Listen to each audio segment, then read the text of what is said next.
The karmic, the twins. It's been said before that you will have three loves in your life that serve different purposes throughout the course of your lifetime. Why is it that so many of us have three dominant lovers, relationships, or love interests in our lives? And by dominant, I mean that although we may date or be with other people over the course of our lives, these are the three that seem to make the greatest impression on us, that seem to stand out to us.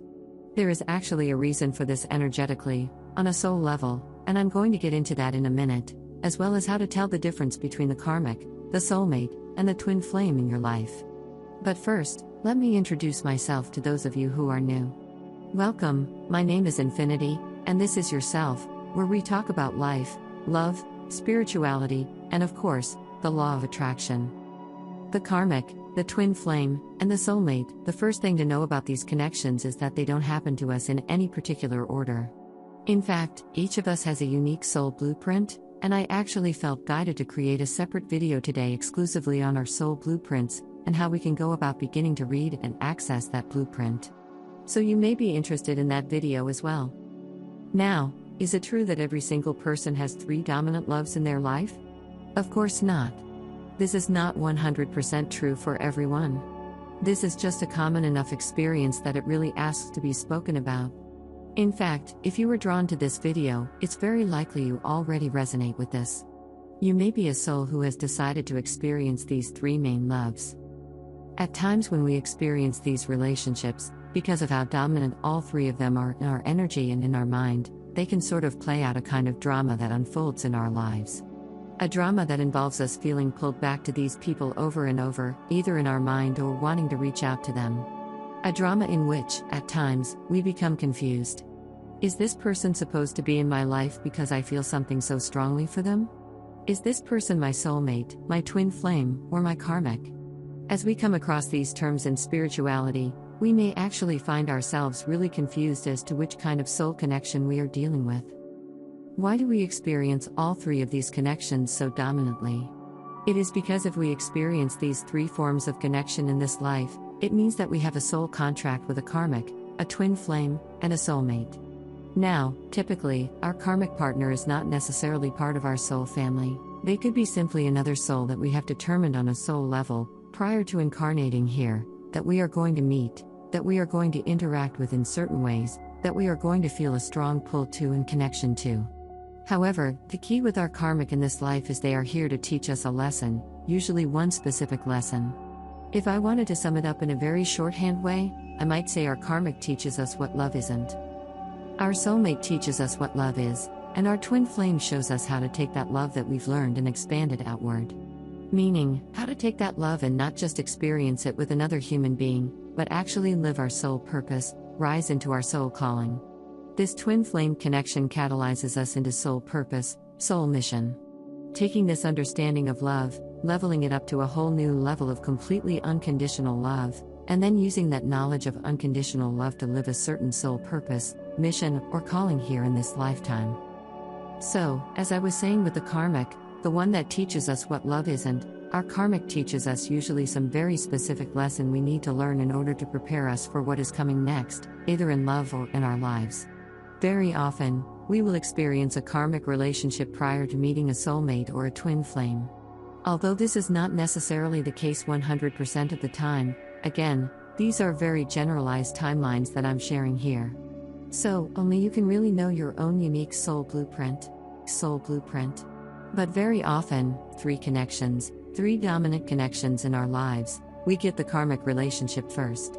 Oftentimes, this happens when we are fairly young in life still, and usually, this is our first dominant love relationship. Again, not always, but very often when we are choosing a very catalyzed soul path, we will experience this karmic relationship very early on in life. In hindsight, as we look back on this relationship, we might label it as toxic. But in the moment with this person, it feels very, very intense. And part of why it feels so intense is because it's supposed to feel intense because we, on a soul level, wanted to connect with this person and experience that intensity in order to ingrain this lesson into us in a more powerful way. Sometimes, this is the person that teaches us to choose ourselves, that teaches us how to love ourselves. We may have a very codependent kind of relationship with this person in order to learn how to stand on our own. But that is just one example. You're unique, pre-selected lessons that you decided to learn with this karmic will be very unique to your own soul blueprint. The key to karmic relationships and how to tell the difference between a karmic and a soulmate connection, or our highest level soulmate, a twin flame connection, is to see what happens to this connection as you heal what they came to teach you. If you heal the wound that this karmic triggered within you, for example, if they were teaching you to love yourself, and you heal this self-love wound, you choose to show up for yourself, to love yourself, to be confident within yourself. If this person, this relationship, seems to just suddenly fade out of your consciousness, out of your life, it just seems to wither away out of nowhere, this person was very likely a karmic, and I'll explain why later on. Now, very often, after a karmic relationship or sometimes before, again, it just depends on your unique soul blueprint, and do let me know, by the way, in the comments if you've experienced all three forms of connection. I'm very curious to hear your stories and also how much of this aligns with your soul blueprint specifically. Did you experience these things in this way and in this order or in some other order? But anyway, very often after this karmic relationship, we will be catapulted into a very romantic, beautiful soulmate relationship. Now again, the timing of this can really vary depending on your life path, but oftentimes, this is the breath of relief, the breath of fresh air, the feeling of okay, I can be settled now. I am safe here. This is my person. This person provides a very safe feeling container, a feeling of security, usually within a romantic soulmate connection. This person doesn't necessarily trigger you in any profound way. In fact, you are very much aligned. You seem to work very well together. Very often, you will settle down together, you will create a family together. However, it's very unlikely that with a romantic soulmate, you will also share a soul purpose or mission. Because although this person is part of your soul family and, in fact, a very deep, a very beautiful soul tie, this person does not share your identical core soul frequency. They are similar to you, but not the same. They are not you per se, but a very helpful, very loving soul connection in your life. Many people choose to settle down with a soulmate. In fact, many of the relationships we see that last 50, 60, 70 years are romantic soulmate relationships. This is because they are very steady, very stable, and very non-triggering. So, they're very conducive to an easy feeling kind of existence here in life. And that is what many souls do choose to experience here. In fact, many souls do not have a twin flame incarnated in this lifetime because choosing to have a twin flame is choosing to have a very advanced soul path. You don't choose it lightly because the twin flame experience can, at times, feel like it's throwing a wrench in your life and in your relationships. And this is because your twin flame, if you have a twin flame, does not come here simply to settle down with you but to rise up with you. To rise up with you. Twin flames catalyze a very intense way that, at times, can look similar to a karmic relationship in those moments of triggering, which is why it can become so confusing.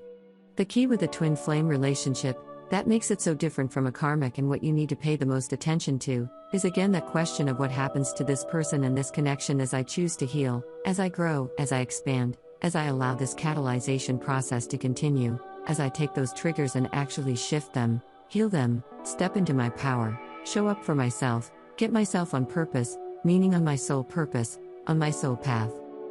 If this person, if your twin flame or who you believe to be your twin flame, vibrates out of your life when you rise to your highest good, your highest self, if they simply seem to fade out of your life and your consciousness, then very likely this could have been a karmic relationship. However, a true twin flame will continue to rise with you, to grow with you, to expand with you because they are you. Even if you are at a distance, even if, as in my other video I posted today on boundaries, even if you are setting those boundaries, you will always sense them within you. This connection does not break, it does not fade. It will always be within you. In fact, it always has been within you on a soul level. You have always felt this person, and you will always feel their presence within you. And that is how you know this is your twin flame and not simply a karmic connection coming into your life to teach you one specific lesson. Now, at the end of the day, only you have the answers within yourself to determine whether the connection you are dealing with is a karmic, a twin flame, or a soulmate, and also what you are supposed to do with that information. Because we don't all choose the same path. And even knowing someone is a soulmate, knowing someone is a karmic, knowing they are a twin flame, there is still the question of how do I proceed with that information. And that answer is unique to every soul, and that is where your own soul blueprint will come in handy. So, hopefully, This has answered some of your questions about the karmic, the twin flame, and the soulmate connections and helped you understand a little bit more about why many of us experience these three dominant loves in our lives. Remember, this is not true for everyone, but if you resonate with it, if it feels true for you, then it very likely is. So, thank you so much for being here. I appreciate you so much. When it comes to karmic relationships, they often serve as lessons and opportunities for growth. These relationships tend to be intense and sometimes challenging, as they bring up unresolved issues, patterns, and karma from past lives or current life experiences. Karmic relationships can be characterized by cycles of repetitive behaviors, intense emotional reactions, and a feeling of being stuck or unable to break free from certain patterns. The purpose of a karmic relationship is to provide an opportunity for healing and growth. They often push us to confront our own shadows, face our fears, and resolve past traumas. These relationships can be transformative if we choose to learn the lessons they present and take responsibility for our own healing. Once the lessons are learned and the karma is resolved, the intensity of the relationship often diminishes, and the individuals involved may naturally move on. On the other hand, twin flame relationships are highly intense and often described as a deep soul connection that transcends time and space. Twin flames are believed to be two halves of the same soul, essentially mirror reflections of each other. The purpose of a twin flame connection is to accelerate spiritual growth and ascension. Twin flames often trigger profound transformations and awakening within each other as they navigate the challenges and obstacles that arise. Twin flame relationships are characterized by a strong magnetism and an inexplicable feeling of recognition and familiarity. They often go through cycles of intense connection and separation, also known as the runner and chaser dynamic. This dynamic can be challenging and confusing, but it serves as a catalyst for personal growth, healing, and self-discovery. Twin flame connections are meant to assist each other in reaching their highest potential and fulfilling their soul missions. Lastly, soulmate, harmonious connections that bring a sense of comfort, support, and companionship. Soulmate relationships can be romantic or platonic and are based on mutual understanding, respect, and love. These connections often feel easy, natural, and fulfilling. Soulmate relationships are not as intense or triggering as karmic or twin flame connections, but they provide a stable and nurturing environment for personal and spiritual growth. Soulmates are part of our soul family, and they often come into our lives to support us, teach us valuable lessons, and share in our journey. They may not necessarily have the same soul purpose or mission as us, but they play an important role in our overall soul evolution. Ultimately, whether you are experiencing a karmic, twin flame, or soulmate connection, it is essential to trust your own intuition and inner guidance. Each connection serves a unique purpose in your life and can contribute to your personal and spiritual growth. By staying open, learning the lessons presented, and honoring your own needs and boundaries, you can navigate these relationships with greater clarity and understanding.